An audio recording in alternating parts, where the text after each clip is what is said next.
Ferma e kafshëve, kapitulli 2. 3 net më vonë, majori Plak vdiq në qetësi ndërsa flinte. Trupi i tij u varros në këmbë të kopshtit. Kjo ndodhi në fillim të marsit. Gjatë 3 muajve që pasuan pati shumë aktivitet sekret. Fjalimi i majorit u kishte dhënë kafshëve më inteligjente të fermës një këmbvështrim krejt të ri mbi jetën. Ato nuk e dinin se kur do të ndodhte kryengritja e parashikuar nga majori, por nuk kishin arsye të mendonin se ajo mund të ndodhte brenda jetës së tyre. E megjithatë, kafshët e panë qartë se ishte detyrë e gjithë secilit që të përgatiteshin për të. Puna të mësuarit dhe të organizuarit të tjerëve në mënyrë të natyrshme u takoi derave, të cilët në përgjithësi pranohej se ishin më të zgjuarit mes kafshëve. Më të dalluar mes derave ishin 2 harxha të rinj të njohur si Topi i Dëborës dhe Napoleoni, të cilët zoti Jones po i rriste për t'i shitur. Napoleoni ishte një harxh i madh Berkshire me pamje të egër, i vetmi harxh Berkshire në fermë dhe nuk ishte shumë i zoti në të folur, por kishte një reputacion si kokë fort. Topi i Dëborës ishte një derr më i gjallë se sa Napoleoni, më i shkathët në të folur dhe më me fantazi, por nuk konsiderohej si i tillë që të kishte karakter po aq të thellë. Të gjithë derrat e tjerë meshkuj në fermë ishin për mish. Më i njohuri mes tyre ishte një derr i vogël i shëndosh me emrin Zëmpreti, i cili kishte faqe shumë të rrumbullakta, sy xixëllues, lëvizje të shkallta dhe një zë drithërues. Ai ishte folës i shkëlqyer dhe kur gjendej duke argumentuar ndonjë çështje të vështirë, kishte një mënyrë që rrëshqiste nga njëra anë në tjetrën dhe tunte bishtin në një mënyrë goxha bindëse. Të tjerët thoshin se Zëmpreti ishte i aftë ta kthente të zezën në të bardhë. Këta të tre i kishin përpunuar mësimet e majorit Plak për të krijuar një sistem të tërë të menduari, të cilit i vun emrin animalizmi. 7 net në javë, pasi Jones binte të flinte, ata mbanin takime sekrete të hauri dhe u shpjegonin parimet animalizmit të tjerëve. Në fillim, ata u përballën me shumë budallënë dhe apati. Disa kafshë flisnin për detyrën e besnikërisë ndaj zotit Jones, të cilit i referoheshin si padroni, apo bënin komente të tilla elementare si "Zoti Jones na ushqen ne, nëse ai ikën do vdesim urije". Të tjerët bënin pyetje të llojit: "Pse duhet të na e ndjejnë ne për çfarë do të ndodh pasi ne të kemi vdekur?" Ose "Nëse kjo kryengritje është paracaktuar që do të ndodhë, çfarë ndryshimi bën nëse ne punojmë apo jo për të?" Ndërsa derrat patën shumë vështirësi t'i bënin kafshët të shihnin se kjo ishte në kundërshtim me frymën e animalizmit. Pyetjet më budallaqe bëheshin gjithmonë nga molli, pela e bardhë. Pyetja e parë që ajo i bëri Topit të Dëborës ishte: "A do të ketë sheqer pas kryengritjes?" "Jo", ja preu shkurt Topi i Dëborës. "Ne nuk kemi mjete për të prodhuar sheqer në këtë fermë. Për më shumë, ti nuk ke nevojë për sheqer. Ti do të kesh të gjitha të shërën dhe sanën që të nevojitet." "Dhe a do të lejohem unë të mbaj kordele në kreshtën time?" pyeti molli. "Shoqe", tha Topi i Dëborës, "ato kordele që ty të pëlqejnë kaq shumë janë simboli i sklavërisë. A nuk e kupton ti se liria vlen më shumë se sa kordelet?" Molli ra dakord me këtë, por nuk dukej shumë e bindur. Derrat patën punë më të vështirë për t'u kundërvënë gënjeshtrave që përhapte Mojsiu, korbi i zbutur. Mojsiu, i cili ishte kafsha shtëpiake e parapëlqyer e zotit Jones, ishte një spiun dhe përhapës thashëthemesh, por ishte gjithashtu dhe një folës shumë i zgjuar. Ai pretendonte se dinte ekzistencën e një vendi misterioz të quajtur Mali i Gjelsheqerit, ku do të shkonin të gjitha kafshët pasi të vdisnin. Ky vend gjendet diku lart në qiell, pak më sipër se sa ret, u thoshte Mojsiu. Te Mali i Gjelsheqerit, në të 7 ditët e javës është e diel. Sana është e stinës për gjatë gjithë vitit dhe copa sheqeri dhe kek me fara liri rriten vetë në përgarde. Kafshët e urrenin Mojsiun për shkak se ai tregonte për radha dhe nuk punonte, por disa besonin te Mali i Gjelsheqerit dhe derrat patën të lasha për t'i bindur se një vend i tillë nuk ekzistonte. Dishepujt e tyre më besnik ishin 2 kuajt e karrocës, Bokseri dhe Cloveri.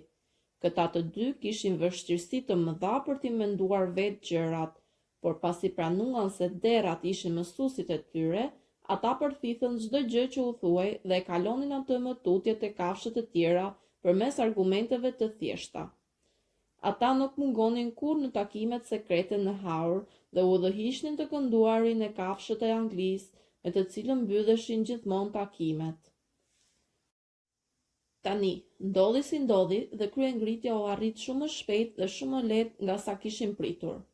Përgjatë viteve të fundit, zoti Jones, megjithëse një padron i ashpër, kishte qenë një fermer i zoti, por së fundmi kishte rënë në ditë të këqija. Ai ishte trishtuar pasi humbi para në një gjyq dhe kishte hyrë pjesë më tepër nga sa mund t'i bënte mirë.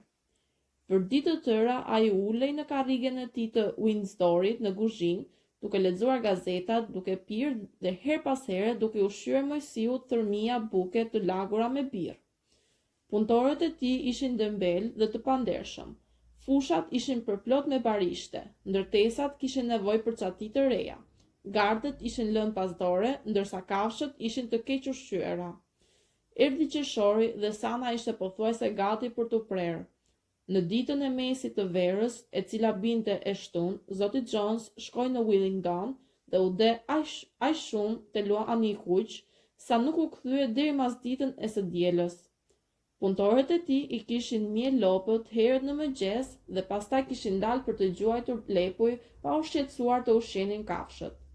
Kur zoti Jones u kthye, ai menjëherë shkoi të flinte te divani i dhomës së ndenjës me gazetën News of the World mbi fytyrë, kështu që edhe pasi erdhi mbrëmja, kafshët ishin ende pa ngrënë. Në fund, ato nuk duruan më. Një nga lopët rrëzoi derën e kasollës së magazinës me bri dhe pastaj të gjitha kafshët filluan të hanë drejt për së drejti nga kazanët. Vetëm pas kësaj, zoti Jones u zgjua. Një çast më vonë, ai me 4 punëtorët e tij mbërritën te magazina me kamzhik në duar, duke i fishkëllyer nga të 4 anët. Kjo ishte më shumë nga sa kafshët e uritura ishin të gatshme të duronin. Me një lëvizje të sinkronizuar, pavarësisht se asgjë nuk ishte planifikuar më parë, ata të gjithë u vërsulën torturuesve. Jonesi dhe burrat e tij papritur e gjetën veten të sëlmuar dhe shkelmuar nga të gjitha anët. Situata ishte jashtë kontrollit të tyre. Ata nuk kishin parë kur më parë kafshë të sidheshin në këtë mënyrë dhe kjo kryengritje, krejt e papritur e krijesave që ata i keq trajtonin dhe i rrinin si të donin, i friksoi deri në palc. Pas 1 apo 2 sekondash, ata të gjithë hoqën dorë nga të mbrojturit dhe ja mbathën nga maja thembrat. Një çast më vonë, ata po vraponin me sa fuqi kishin të poshtë rrugës së qerrave që të shpinte te rruga kryesore, ndërsa kafshët triumfaliste po i ndiqnin nga pas. Zonja Jones pa nga dritarja e dhomës së gjumit se çfarë po ndodhte, ajo me nxitim mblodhi carraqe në një çantë dhe iku tinës prej fermës nga një drejtim tjetër. Mojsiu u ngrit nga përteka e tij dhe nxitoi pas saj duke karkollitur zhurmshëm. Ndërkohë kafshët kishin përzënë Jonesin dhe burrat e tij përtej rrugës dhe mbyllën derën me 5 trar pas vetes. Dhe kështu, pothuajse që para sa ata ta kuptonin se çfarë kishte ndodhur, kryengritja ishte kryer me sukses të plotë. Jonesi ishte përzënë dhe ferma e çiflikut të Beut ishte tashmë e tyrja. Në fillim kafshët nuk arrinin ta besonin se sa fat kishin pasur. Veprimi i tyre i parë ishte që të vraponin me galop në të 4 cepat e fermës. A thua se deshën të siguroheshin se asnjë qenie njerëzore nuk ishte fshehur as gjikundi brenda saj.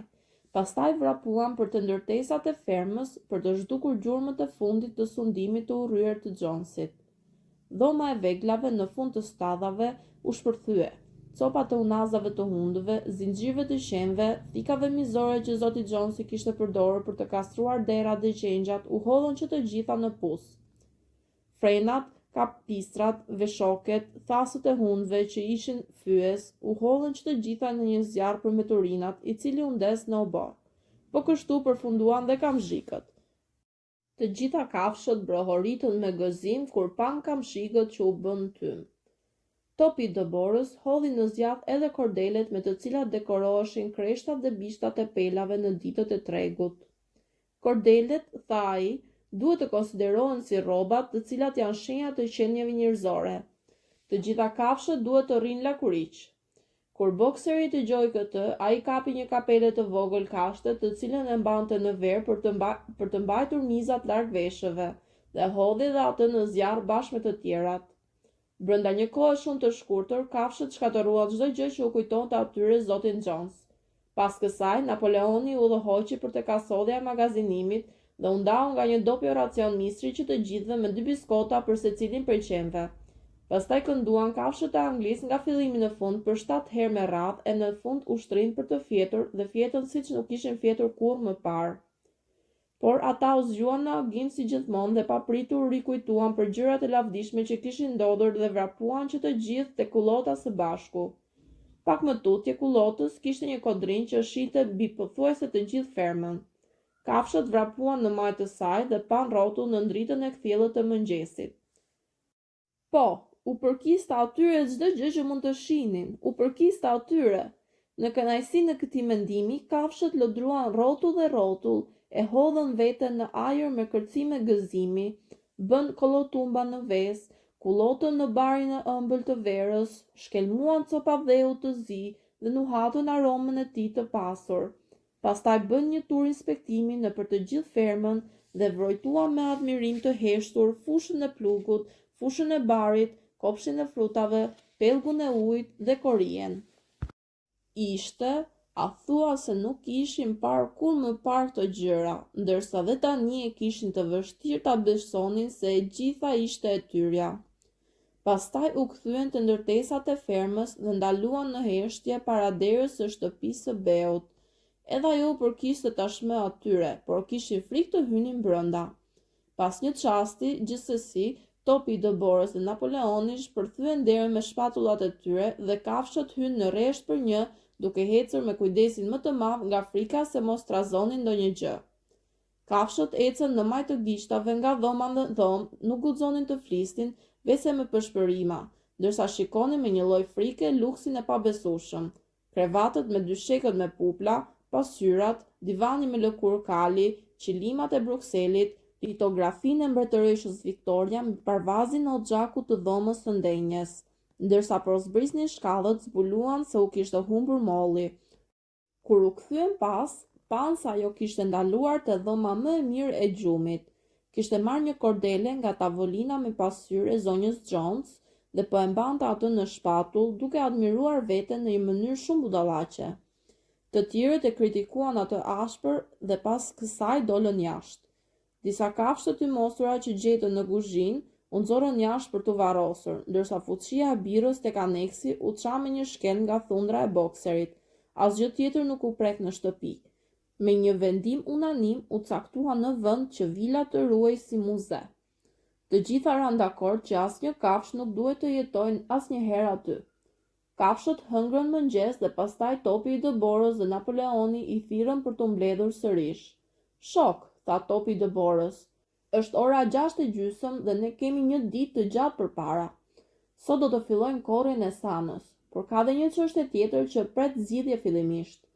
Dera treguan tani se për gjatë 3 muajve të fundit kishin mësuar autodidakt që të shkruanin dhe të lexonin nga një abetare e vjetër që u përkiste fëmijëve të zotit Jones dhe që ishte hedhur në gropën e mbeturinave.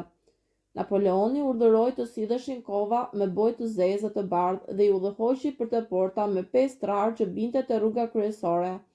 Pastaj topi i dëborës, sepse ishte topi i dëborës ai që dinte më mirë të shkruante, mori një furç mes 2 thundrakës së vet, fshiu çifligu i beut nga arkitraku i portës dhe në vend të saj shkroi ferma e kafshëve. Ky do të ishte emri i fermës nga tani e tutje. Pas kësaj u kthyen të ndërtesat e fermës, ku topi i dëborës dhe Napoleoni kërkuan një shkallë të cilën e vendosën te muri pallori i haurit të madh. Ata shpjeguan se përmes studimeve të 3 muajve të fundit, derat ja kishin dalë të reduktonin parimet animalizmin në 7 urdhëresa. Këto urdhëresa duhej të shkruheshin në mur. Ato do të përbënin ligjin e pandryshueshëm në të cilin do të duhej të jetonin të gjitha kafshët e fermës së kafshëve tani e tutje.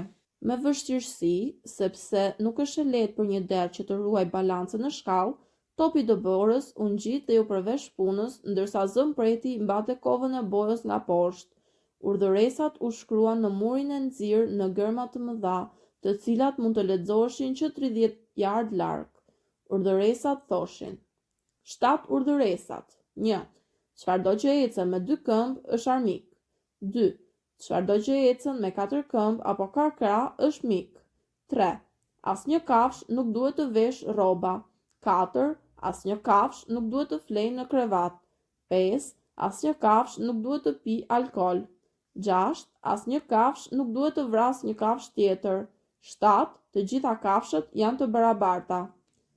Të gjitha u shkruan shumë pastër me përjashtim të fjalës mik, që ishte shkruar MKI, ndërsa një nga s-t ishte vendosur mbrapsht.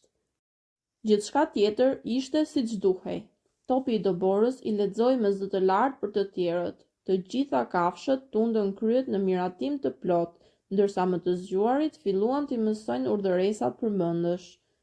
Tani shok, u lëriti topi i Doborës, duke hedhur tutje furçën.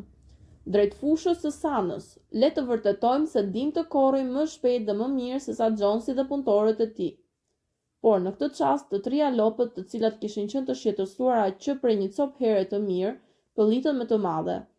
Ato nuk kishin miell që prej 24 orësh dhe gjinjtë e tyre pothuajse po shpërthenin. Pasi u menduan një copë herë, derrat porositën të sillnin kovat dhe i molën lopët me goxha sukses, pasi dy thundraket e tyre ishin goxha të përshtatshme për këtë punë. Shpejt pati 5 kova për plot me qumësh, gjithë krem, të cilat kafshët i pa me interes të madh. Çfarë do të ndodhë me qumshtin, pyeti dikush. Jonesi her pas here përzjente një pjesë të qulli ynë, tha një nga pulat. Mos e vrisni mendjen për qumshtin, shok, bërtiti Napoleoni duke e vënë veten para kovave. Do të ketë kush të merret me të. Të korrat janë më të rëndësishme. Shoku topi i Doborës do na udhëheq. Ne do ta ndjekim menjëherë. Para shok. Sana po pret. Kështu kafshët zbritën për te fusha e barit dhe filluan të korrnin, dhe kur u kthyen pas në mbrëmje, vunë re se qumshti ishte zhdukur.